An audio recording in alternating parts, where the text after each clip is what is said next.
Goed, die volgende is dan nou die CV en Dekbrief. Leer die formaat asseblief.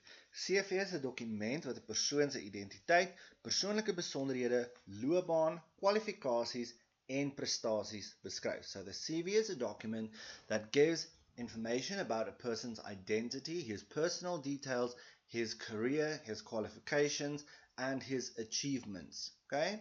Dit word vereis tydens 'n aansoek om betrekking. This is always needed when you are going to apply for whatever you are applying for. So, we begin with curriculum vitae van Patrick Clinton, always, okay? Obviously, Clinton Patrick or Patrick Clinton or whatever the case might be will be your own name and surname. But remember, guys, especially in the end of year exams, it is very important that you do not use your own personal information.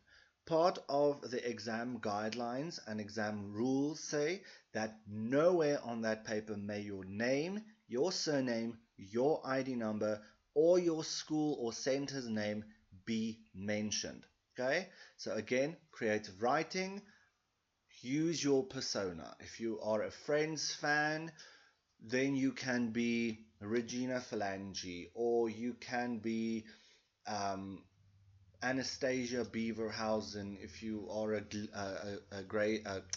Will and Grace fan, or whatever the case might be. Okay, you can be your favorite character in a movie, in a book, in a series, your hero. You can be what's the guy's name? But you get what I'm saying. You can be anything that you want to be there. You can be the President of the United States, Donald Trump, that's the word I was looking for. You can be anyone there. Okay, dan, altyd begin julle met persoonlike besonderhede, write it in capital letters please. Then underneath that, naam en van, always the next one. So you write out your full names and your surname. If you have 8 names, then you write all 8 names there. Okay? Your address, please note the spelling of address. Always your physical address, not your postal address. Alright? Again, remember the number of the street is after the street name. Kontakbesonderhede. Now, most of us don't have landlines anymore, telefoonnummer. So you can just write celnommer, that is fine. You can leave out this entire section here, telnommer. You can leave that out, it's not necessary, because like I said, most of us do not have landlines anymore.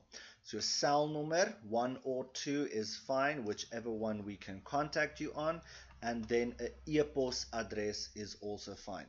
Guys, unless they are telling you that you are applying as a social media manager or whatever the case might be. I don't care about your Facebook account. I don't care about your Instagram account.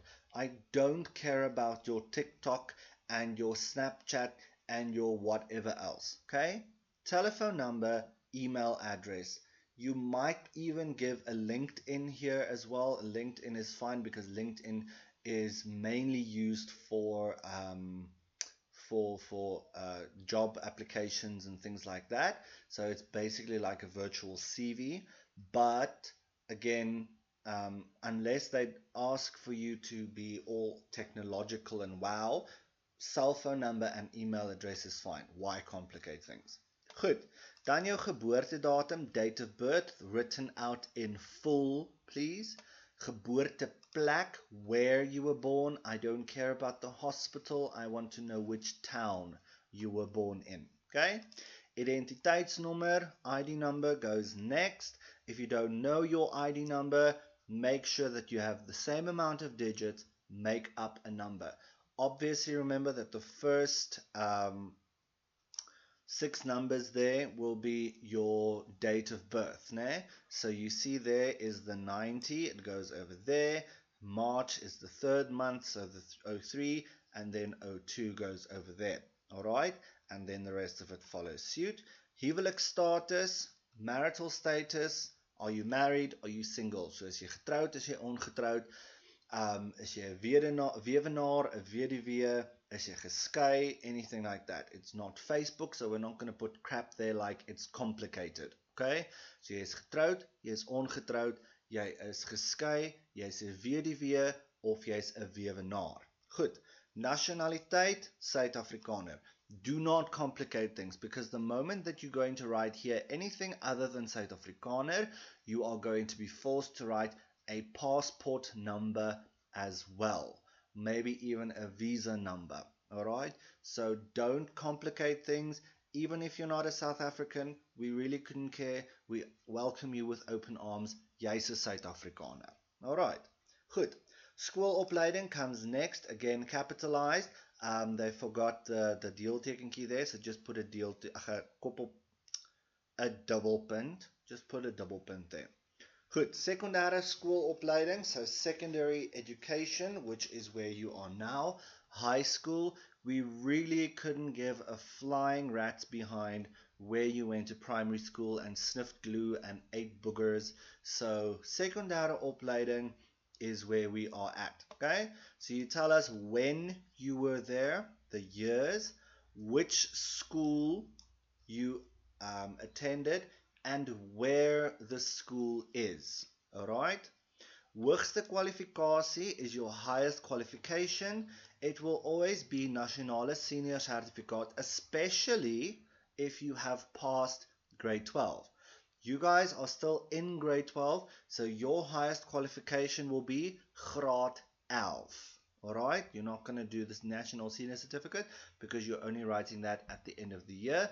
And always write with as well the year in which you got that qualification. Alright, so julle sal dan skryf Graad 11 2019. Then, subjects. Which subjects did you do? Vakke. Always start with your huistaal, then your eerste addisionele taal, so you will have English, then Afrikaans. Then wiskunde, mathematics, lewenswetenskappe, life science. Natuurwetenskappe will be more of the natural science or the physics and chemistry, that one. And then rekeningkunde, accounting, en lewensoriëntering. From after math, we really couldn't care in which order these ones are. So you can put them in whichever order you would like. Sport comes next. So wat's 'n sport het jy aan deelgeneem? If you took part in any sport. If you didn't, don't even put that there. Leave it out. Okay? Kultuur, cultural activities. Wenner van die senior redenaars kompetisie.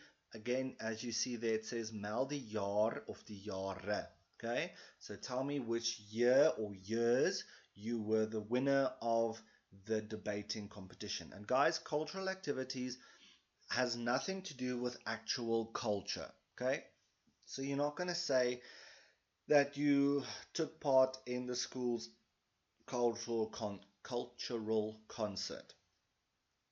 Culture, they are talking about stuff like music. Okay, you took part in die Bosveld Kunsfees and you won every year. Jy was deel van die skoolkoor. Jy was die eerste sopraan vir die skoolkoor. Jy was die dirigent vir die skoolkoor. Jy was deel van die skaakklub gewees. Jy was die kaptein van die skaakklub gewees. Jy was die organiseerder vir die skool se wetenskap span of die wetenskapklub, of jy het deelgeneem aan die wetenskap Olympiade of die wiskunde Olympiade. Those kinds of things is what you put under culture. Anything that does not involve physical activity will go in there. Dancing will obviously fall under sport, not under culture. Alright, so just keep that in mind. Goed, now, tertiary opleiding. Now, tertiary opleiding means university and further. In this case, of course, you need to make sure that you read your question carefully. If they tell you that you have already done your first year at university, then you will use tertiary opleiding.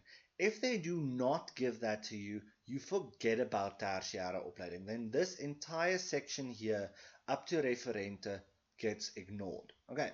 But if you are there, tertiaire opleiding, again tell us when you started up to where you are now, where the university is. You don't have to tell us where the university is because obviously the name will tell us. Durban Universiteit van Tegnologie can definitely not be in Pietermaritzburg, okay? So we know where the place is. Dan, hoogste kwalifikasie, so highest qualification there. In this case, it was a gevorderde diploma, so it is an advanced diploma in projektebestuur en publieke administrasie. So project management and public administration. Ander kursusse wat hy gedoen het, 'n diploma in die gebruik van Microsoft Office. Now, obviously, you know, at universities you can get different degrees. So you can start, for example, with a bachelor's degree, then you can get your honors, then you can get your master's, and so on and so forth. So in this case, if you, for example, have your master's, then hoogste kwalifikasie will be your meestersgraad in whatever you did. Underneath that will be your honeursgraad, and then only will you mention your bachelor's, okay? Because remember, your bachelor's is a generic degree that you did, and from there you can branch out into different things. So each one, although it is the same type of work that you do, it is actually a unique qualification that you have. All right, so you have to mention that there. Dan, na dit het jy referente, references, and you follow the format here. So you will tell me who your first reference is. In this case, it's Ken Solmus, en hy is 'n personeelbestuurder. Waar is hy 'n personeelbestuurder? By Gilead en Vennote. This is the address of that place, and this is a telephone number where you can contact him. Or you can have Professor Alwyn McCarthy. Hy is die dekaan. Waar is hy die dekaan? Fakulteit Publieke Administrasie by die Durban Universiteit van Tegnologie. This is the address, and this is a telephone number that you can contact the person on. Goed. Goed, nou kyk ons gou na die wenke, the tips and tricks on what to do when you're writing your CV. Let's go pink. Goed. So die CV bevat besonderhede oor die persoon se loopbaan, kwalifikasies en prestasies. We spoke about that. This is just the content. Die CV moet pas by die aansoeker se omstandighede en die doel waarvoor dit gebruik gaan word. So the CV has to fit in with the applicant's situation and the function or the goal for what it's going to be used for. So obviously, if you are going to be applying for a bursary for university studies, you are going to leave out tertiaire opleiding, okay? Because obviously that is something that you are still going to be doing.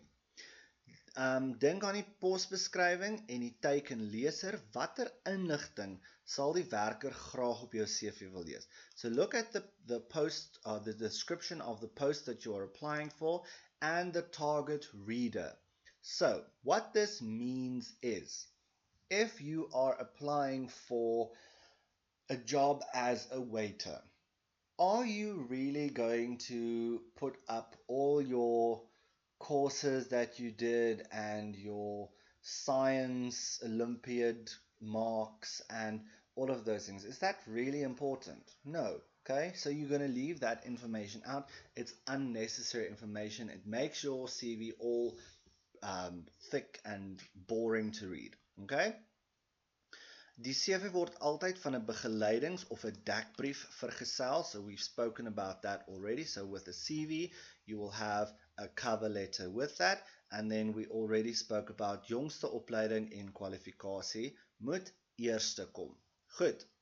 Nou sê hulle hierso, die aansoek om betrekking of CV en begeleidingsbrief kom ook by huistaal en eerste addisionele taal soos gevra word. So they will have a question similar to this. Skryf 'n begeleidingsbrief wat voldoen aan die vereiste wat die meegaande advertensie stel.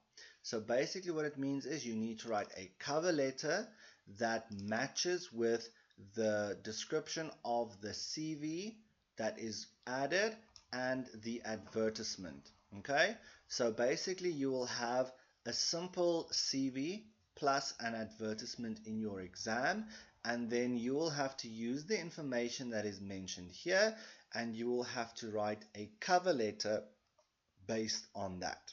Okay, so we have spoken about that in class, so it's not new information, but make sure that you do that. And again, make sure in your cover letter you use the name and the address that is given to you in this. Okay, don't go and write your own information. Use what is given in the CV. Goed.